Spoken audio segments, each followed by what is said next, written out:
Welcome to Femboy 101. I'm so glad you could make it.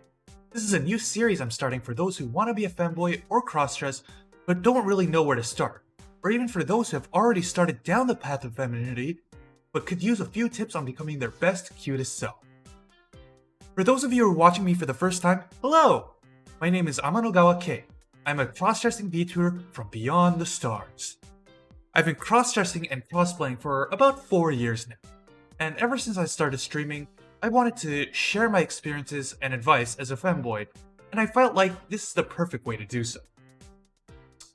So in this first video, I want to talk a little bit about my own experiences as a femboy, why and how I started, all the great things that have happened to me because of it, and why, if you have even the smallest bit of interest in it, it's something you should try for yourself. So, why become a femboy? If you're watching this video and you're anything like me, I assume you have an interest in the aesthetic of cute boys that look like girls. You've seen your favorite femboys in anime, manga, or maybe some less wholesome forms of media. And you've thought, wouldn't it be nice to look like that? Or perhaps you've been thinking about your gender identity, or your gender expression, and you thought maybe you'd like to express more of your feminine side. No matter what the reason is, you can and definitely should try it out for yourself. Personally, I think crossdressing has done a lot for my body image and self-esteem. Before I started crossdressing, I used to be your average dude who didn't care about my appearance or the way I presented myself. I didn't really have much confidence in my looks, or just in general. I didn't really take care of myself that well. But starting to crossdress and do makeup and present feminine has given me a lot more confidence and a reason to try and better myself. I lost a lot of weight, started taking care of myself better, and the validation I got both from myself and from others really helped with my confidence. That's not to mention all the friends I've made and all the new experiences I've had through this hobby. I genuinely think that being a femboy has made me better as a person. Of course, it's been a somewhat long journey to get here. Getting started on the path to becoming a femboy can honestly be a little bit nerve-wracking, almost like you're breaking some sort of taboo. When I first started, I was honestly paranoid about people learning that I like to wear skirts in private. I had trouble finding resources to help me, and it took me a while to really get comfortable with it.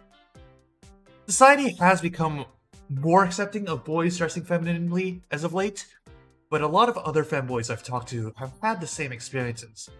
And that's why I wanted to make this series, to help people overcome their apprehensions about crossdressing and give them advice on how to enjoy it to the fullest. I really hope that this series can help you in that regard. So, you probably have a few questions or concerns about beginning to walk down this path. I'll try to address a few common ones right now. If you have any other questions I don't answer here, you feel free to leave a comment below. So the first one, and a really big one that I hear a lot, is I'm too tall, or too fat, or don't have the right body type to be a femme. To that I say, well, first of all, there's no such thing as being too tall to be a femboy. I myself, I'm 6 feet tall, or 183 centimeters, and I know other femboys who are taller than me. It might make it a bit harder to find clothes that fit, but you can still do it.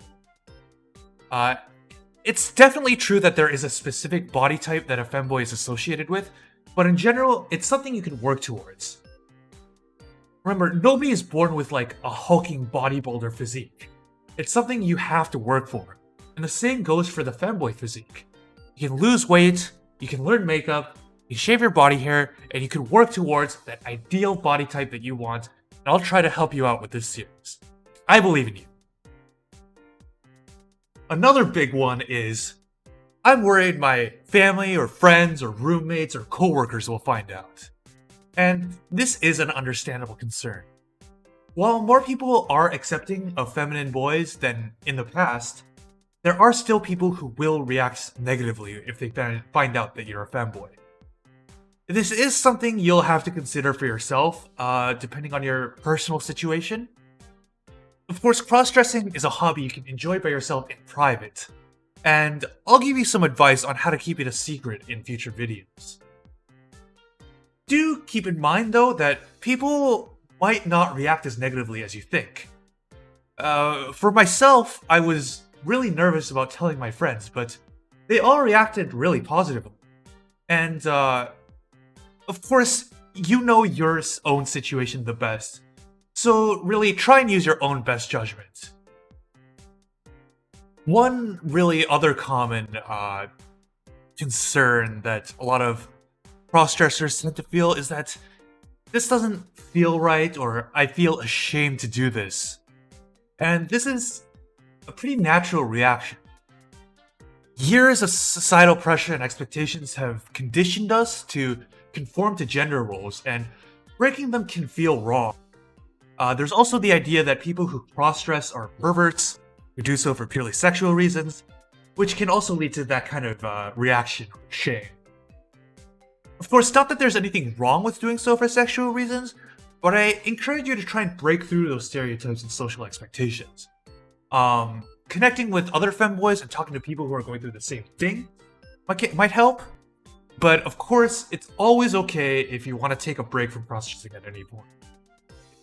Another thing that tends to be pretty common is people start questioning their gender identity or think they might be trans. And I'm not an expert, so I'm not sure if I'm totally qualified to talk about this, but a lot of femboys do end up coming out as trans. And I think that's because being a femboy is an accessible way to explore your gender identity and gender expression, and lots of people through that decide that they'd like to be a girl instead. On the other hand, a lot of people have the same thoughts and decide they want to keep being a boy, or they decide they want to be non-binary or gender fluid, or what have you. There are no right or wrong answers here, and I think the best way to tackle this is to talk to other people who have had similar experiences. A gender therapist, if you can access one, can also help you to understand your feelings. I hope this video was helpful for those of you trying to decide if you want to try being a femboy, and I helped address some of the concerns you might have. If you still have any questions or comments, you can leave them below or message me on Twitter. My DMs are open. In future videos, I'm going to talk about the nitty-gritty of being a femboy. How to buy clothes, learning to do makeup, dealing with body hair, etc. I hope you enjoyed, and remember to subscribe and follow me on Twitter to know when the next video comes out. Thanks for watching!